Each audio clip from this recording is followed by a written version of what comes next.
Hallo. Manchmal bei Zahlen per Kreditkarte gibt es Probleme. Darüber möchte ich heute mit Herrn Huzaifa Khleili, Mitarbeiter bei der Berliner Sparkasse, reden.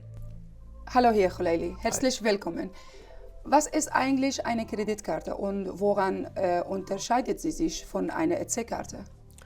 Eine Kreditkarte hat ein Geld, was der Anbieter, was die Bank der Person zur Verfügung stellt.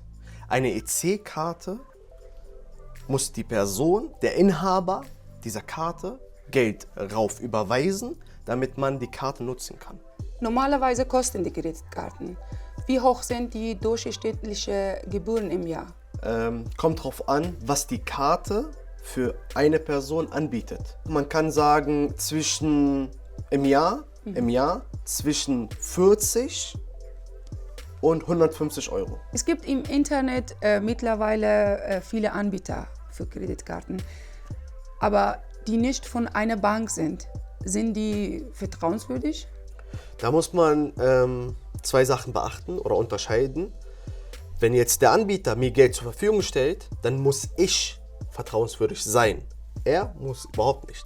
Aber was ganz wichtig ist bei Online-Banken oder was zu beachten ist zum Beispiel, dass diese Online-Banken immer sehr groß oder sehr viel groß gedrückt schreiben, ja, kostenlos, zinsenfrei und so weiter und so fort. Und letztendlich meinen sie damit was anderes. Und darauf fallen halt die meisten Menschen, weil man kann nicht lesen, was kleingedrückt ist und man direkt das Auge auf kostenlos, kostenfrei, keine Zinsen. Gibt es ein Limit bei Kreditkarte oder ich kann so viel ausgeben, wie ich will? Das ist tatsächlich unterschiedlich. Das bestimmt die Person und der Bank von der Bonität. Also die Bonität einer Person ist sehr wichtig. Nachdem man geprüft hat, beide Seiten, wie ist die Person, wie arbeitet die Person und so weiter und so fort, je nachdem. So, dann sagt die Bank, okay, ich sag dir jetzt 4.000 Euro, das ist dein Limit.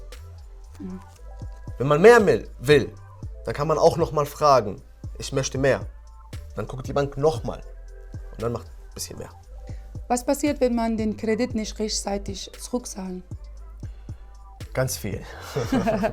Da ist es so, die Bank oder der Anbieter der Kreditkarte gibt bestimmte Zeit, Frist, bis die man das Geld zurückzahlen muss. Man kann in Raten zurückzahlen, man kann aber auf einmal zurückzahlen. Wenn man jetzt rechtzeitig alles zahlt, auf einmal, dann ist es in Ordnung. Aber wenn man wiederholt auf der Anbieter oder die Bank Mahnungen schreibt und die Person reagiert nicht, dann kommt das in die Schufa rein als negatives Merkmal. Können die Personen, die nicht arbeiten, kein Einkommen haben, zum Beispiel die Leute, die Jobcenter-Leistungen bekommen, auch Kreditkarten beantragen? Wir haben ja am Anfang gesagt, dass wir 3 Arten haben und die dritte Art ist Braypit. Braypit heißt, ich zahle Geld ein auf die Visa-Karte und dann kann ich die Karte nutzen. Ja, klar können Sie. Vielen Dank für das Gespräch. Wir hoffen, dass wir ein paar Fragen beantworten könnten damit. Dankeschön. Und tschüss. Tschüss.